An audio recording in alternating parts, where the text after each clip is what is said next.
Thank you, Chairman Garamendi, and thank you, gentlemen, for the opportunity to speak directly to you on critical Air Force and Space Force readiness matters. General Wilson, I'm pleased to see that building a seamless, integrated joint force is the top focus area noted in your memo for achieving the ready and modernized force we need. We all recognize the need to fully use our National Guard and Reserve and the value that investment brings to protecting our nation, our states, and our local communities. In my district, we have many resources, including a very nice open ramp space, ops facility, and hangars where the famous F-16 tacos once resided. That ramp space could add significant value toward military readiness and leverage the synergies between 3 special operations wings stationed in New Mexico. What are some of the best opportunities you see for the department to tap into these kinds of resources and fully integrate the joint force? Congresswoman, as you know, across the whole force, we can't do any mission without the total force. That it takes the Active Guard Reserve across air, cyber, space, and all the missions across the different pieces of that. You know, if the chief were to say, if you were to go fly in a C-17 today in the Middle East, he couldn't tell if it was Active Guard or Reserve because they're all there and they're doing that seamlessly. So we continue to look for missions that in New Mexico, of which the Guard could be a significant part of. They are in every mission area, and I think there'll be opportunities in the future of which we can continue to look for opportunities for New Mexico to do that. Thank you. I appreciate that commitment.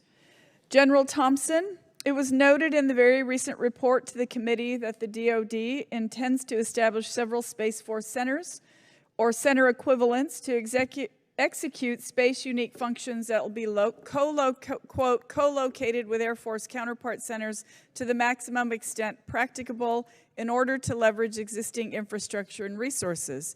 I will note that my district is home to critical Space Force assets on Kirtland Air Force Base, such as the Space and Missile Center, Advanced Systems and Development Directorate, Space Rapid Capabilities Office, and key Space Force partners like the Air Force Research Labs, Space Vehicles, and Directed Energy Directorates.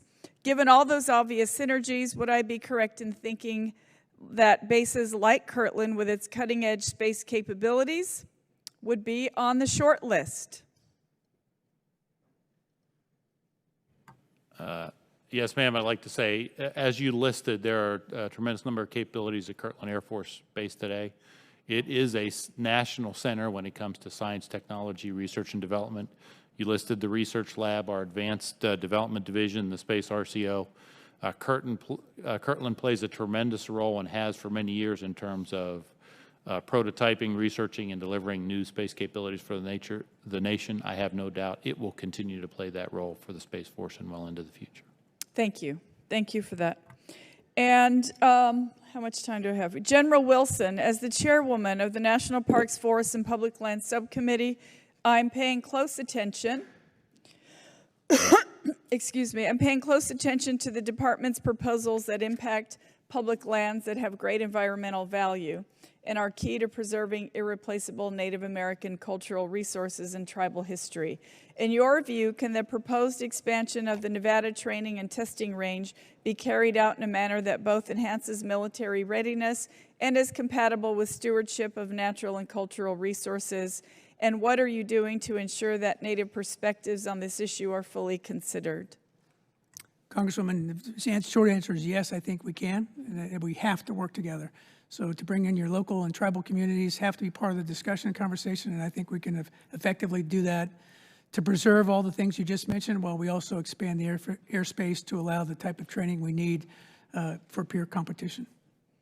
Thank you so much. And since I have just a few seconds left, I'll ask, while there is a clear readiness argument for the expansion, there are also significant concerns from many sectors. Can the expansions be phased in to allow time to work through the issues with other stakeholders, in your opinion?